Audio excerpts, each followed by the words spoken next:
Statue of unity पर है, ये कहने की ज़रूरत भी नहीं है। लेकिन ये सिर्फ दुनिया की सबसे ऊंची मूर्ति नहीं है, ये भारत के स्वाभिमान का प्रतीक है। और मुझे लगता है कि यहाँ पर अगर आप नहीं आए, एक भारतीय हैं और हिंदुस्तान में इतना गौरव रखते हैं कि दिन रात उसके बारे में बोलते हैं और लड़ते हैं, तो इतना समझिए कि अगर आप यहाँ पर नहीं आए, पर्यटन के लिए नहीं, सिर्फ ये देखने के लिए नहीं कि आपको सेल्फी खिंचानी है और सबसे ऊंची मूर्ति देखने के लिए नहीं, यहाँ पर आकर आपको ऐसा अनुभव होगा, आपको समझ में आएगा कि एक भारतवासी होने का मतलब क्या है। अखंड भारत अगर कहा जाता है तो उसका मतलब क्या है। पूरा अंदर अगर आप जाकर उनके सीने तक का सफ़र करें और वहाँ से जाकर उनके नज़र से पूरे भारत को देखें। कहने के लिए तो आपको गुजरात, सरदार सरोवर डैम, ये नर्मदा नदी जिन्हें माँ का दर्जा हासिल है, वो सब दिखेगा, लेकिन उससे बढ़कर आपको दिखेगा सरदार पटेल का नज़रिया। इस मूर्ति और इसके साथ जो पूरे इमारत का ढांचा है, हर जगह से आपको सरदार पटेल की आंखों से भारत दिखेगा।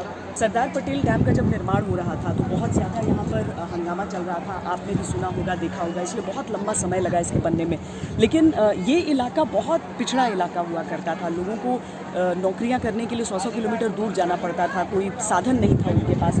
लेकिन आज अगर आप जितने भी आप आई कार्ड्स के साथ लोगों को देख रहे हैं, जो सिक्योरिटी गार्ड्स देखते हैं यहाँ पर, तो उन सबसे बातचीत करके यही पता चलता है कि वो सब यहीं के लोकल हैं, रहने वाले हैं यहीं के।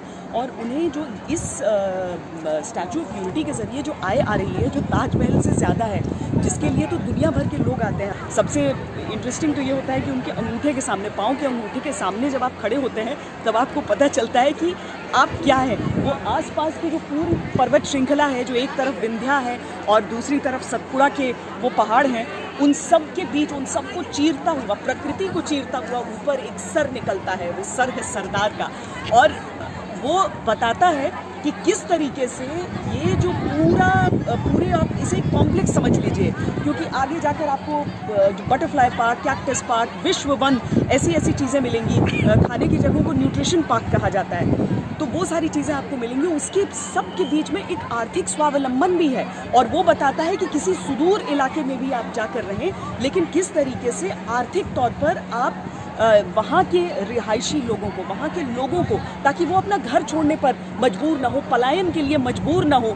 अखंड भारत की एक दूसरे नज़रिए से तस्वीर ये भी है, तो ये देखते हुए आप उसे भी महसूस कर सकते हैं। पर हम खड़े हैं वो है विश्व वन।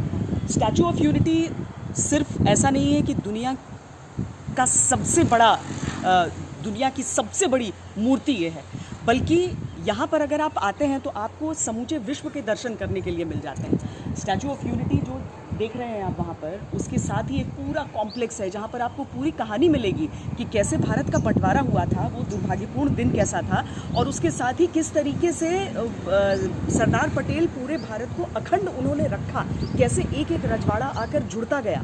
और सिर्फ उतना ही नहीं है, अगर ये पूरे क्षेत्र को आप देख लीजिए तो ये मस्ट सी जैसी चीज़ है। ऐसा नहीं किसी इमारत के लिए आप आ रहे हैं यहाँ पर, आप उन आदर्शों के लिए भी आ रहे हैं जिनके लिए सरदार पटेल खड़े रहते हैं। आप जैसे ये विश्व वन ही देख लीजिए, जहाँ पर आपको हर एक कॉन्टिनेंट जो है वहाँ की एक बता रहे ना, एक कोई ऐसा प्लांट जो कि वहाँ जिसके लिए वो जाना जाता है, वो यहाँ पर लगाया गया है। और इसका भी ध्यान रखा गया है कि यहाँ की परिस्थितियों में, यहाँ की गर्मी में वो पनपे। तो अगर बच्चे यहाँ पर आते हैं, आप अपने बच्चों को लेकर आते हैं, तो आप उन्हें समझा सकते हैं कि देखो ये कॉन्टिनेंट है, ऐसा होता है।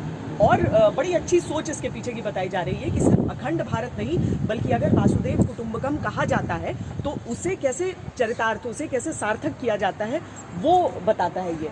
तो ये विश्व वन है, आगे जो कैक्टस पार्क है, बटरफ्लाई पार्क है, जिसे उद्घाटन के दिन आप सबने देख लिया होगा। उसके साथ ही और आप आगे बढ़िए तो वहाँ पर बच्चों के लिए खाने पीने की जो जगह है वो न्यूट्रिशन पार्क है, न्यूट्रिशन से जुड़ी हुई सारी चीज़ें। लेकिन मेन जो अट्रैक्शन है वो तो सरदार पटेल की ये मूर्ति रहती है, जिनके आप जाकर वहाँ पर अगर आप चरण स्पर्श करके आते हैं, क्योंकि उनके चरण ही इतने बड़े साइज़ के हैं। कितने क्या साइज़ बता रहे हैं? 70 फीट के तो सिर्फ उनके चरण ही हैं। और उनके सामने आप अपना आकार देख लीजिए, और चारों तरफ जो पर्वत श्रृंखलाएँ हैं, जो विंध्य के पर्वत और साथ में सतपुड़ा के पर्वत, और उनके बीच माँ नर्मदा, एक अलौकिक सा दर्शन आपको होगा। इतिहास, प्रकृति और हिंदुस्तान समागम देखने आइए यहाँ।